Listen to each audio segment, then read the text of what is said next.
Donc c'est une conférence gesticulée.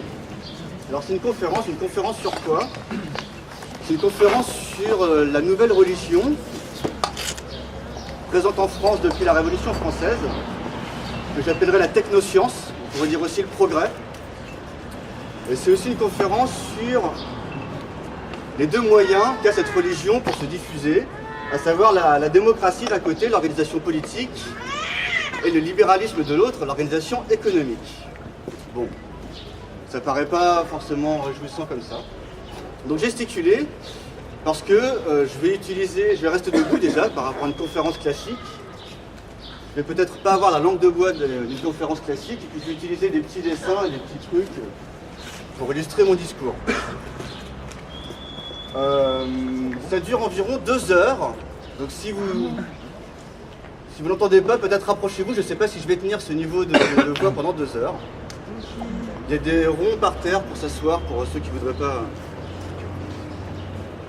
Voilà. Il y aura 3 parties.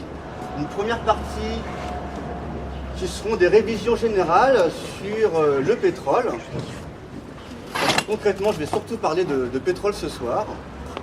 Il y aura une deuxième partie qui sera une partie scientifique. Ce ne sera pas très long. Je vous dévoilerai un des secrets les mieux gardés actuellement de l'humanité. Ce sera le panneau blanc. Une troisième partie qui sera un cours d'histoire mondiale de la période 2010-2040. Ouais, effectivement, ça sera un tableau assez noir de l'avenir de l'humanité. Ensuite, j'arriverai sur des parties peut-être plus positives, des fois d'être optimistes, qui seront comment résister, comment s'organiser, comment lutter, comment abattre le capitalisme, parce que c'est quand même ça l'idée de la conférence aussi. Ouais. Bon, vous pouvez laisser vos portables allumés, tout ça, ça va durer 2 heures, je vous préviens, donc peut-être on fera une pause au milieu, on verra. Voilà. Bon voyage. Donc, je vais commencer tout de suite par les différentes utilisations du pétrole. Je vais parler du pétrole. Le pétrole, ça se compte en barils. Un baril, ça fait 159 litres. On a ici un baril. Peut-être ceux qui sont là-bas auront du mal à voir, mais je vais vous montrer au fur et à mesure. Ce sera pas, je vais m'arranger. Ouais, donc, avec le pétrole, on a de très nombreux usages. Je vais vous donner le premier, qui va peut-être n'étonner personne. Je fais des petits dessins comme ça. Voilà. Ravissant. Le premier usage du pétrole. L'essence. L'essence, sur mon baril, là, c'est quasiment la moitié du baril. Donc sur l'ensemble du pétrole qu'on consomme dans le monde, à peu près la moitié, c'est de l'essence.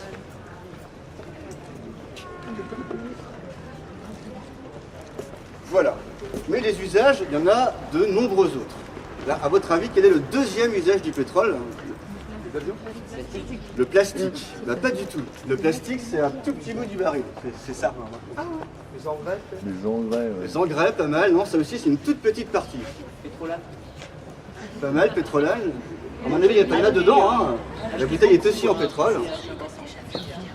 Donc il y a beaucoup de choses auxquelles on ne pense pas. Ouais.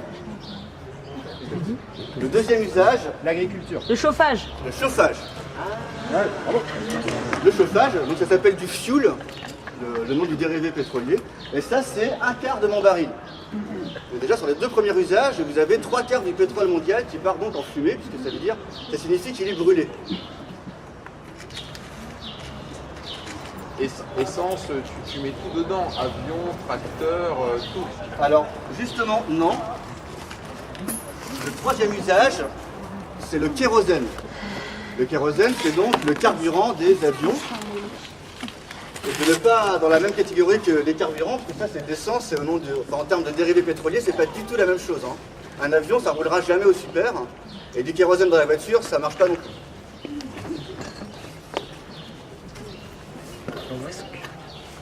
Alors ensuite,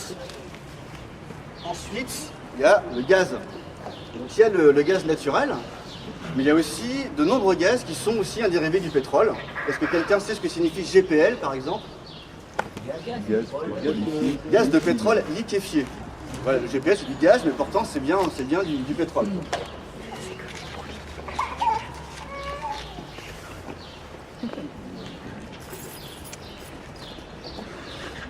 ensuite un autre carburant qui s'appelle le mazout. Le mazout, c'est ce qui sert comme carburant pour les bateaux. Ça a été le premier usage du pétrole dans l'histoire en fait. Enfin, le deuxième usage après les lampes à pétrole.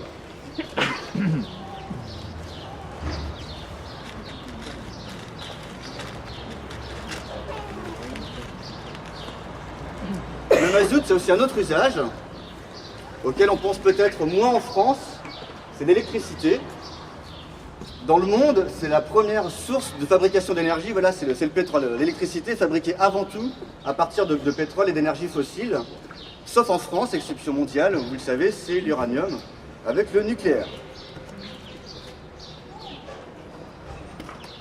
Bon, donc jusqu'ici, tout est brûlé. Donc, 85% de mon baril est brûlé à travers ces différents usages. Ensuite, il y en a de nombreux autres. Vous les avez cités. Donc le plastique, c'est fantastique.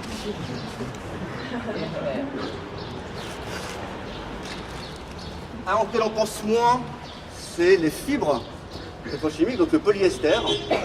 Donc peut-être certains parmi vous sont habillés en lin ou en chanvre ou ce genre de trucs, mais je pense que majoritairement nous sommes ici habillés en pétrole.